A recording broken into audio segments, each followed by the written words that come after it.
এই সুপারিগুলা ধুইতেছি কেন জানেন? যখন আমরা সুপারিগুলা পারছি না, তখন এই সুপারিগুলা নিচনে ময়লা মানে কাদা মাটির ভিতরে পড়ে গেছে। তো কাদা সহ এই সুপারি বিক্রি করা যাবে না, যার কারণে এই সুপারিগুলা আলাদাভাবে ধুয়ে নিছি।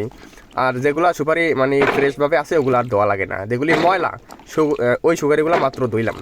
তো আমাদের ভোলা তলায় এই কিন্তু সুগারই খুব বেশি। তো দেখতেছেন এই কাঁচা সুগারিগুলো সমস্ত আলাদা করছি, আর পাকা সুগারিগুলো সমস্ত আলাদা করব। আর সেই সাথে ছোটো ছোটো যেগুলো সুপারি ছিল সেগুলোও আলাদা করে নিছি। আমরা সাইজের পাকা সুপারিগুলা এবং বড় সুপারিগুলা আলাদা করতেছি, কারণ ওই সুপারিগুলো আর কি ভালো দামে বিক্রি করা যাবে। আর কাঁচা সুপারি আর ছোটো সুপারি থাকলে সুপারির দামটা আরও কমে যাবে, যার কারণে সুপারি যাচাই বাছাই করে আর কি বিক্রি করতে হয়। বলা তাহলে আপনি যদি গড়েন তাহলে এই সুপারি খুব বেশি দেখবেন, কারণ বলা তালার মানুষ সুপারি চাষ একটু বেশি করে থাকে। তো আমি এই সুপারি মানে সরতেছিলাম পীর সহ, আপনারা দেখতেছেন। তো এই সুপারির পীর মানে হাতে এভাবে সরে নিছি।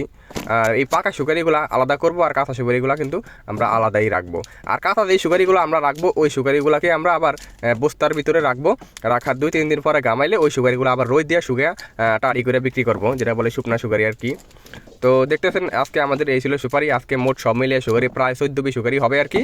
তো সবাই দোয়া করবেন, সবাই ভালো থাকবেন। আজকের ভিডিওটা এই পর্যন্তই ছিল। ভিডিওটি কেমন লাগলো অবশ্যই লাইক কমেন্ট শেয়ার করতে ভুলবেন না।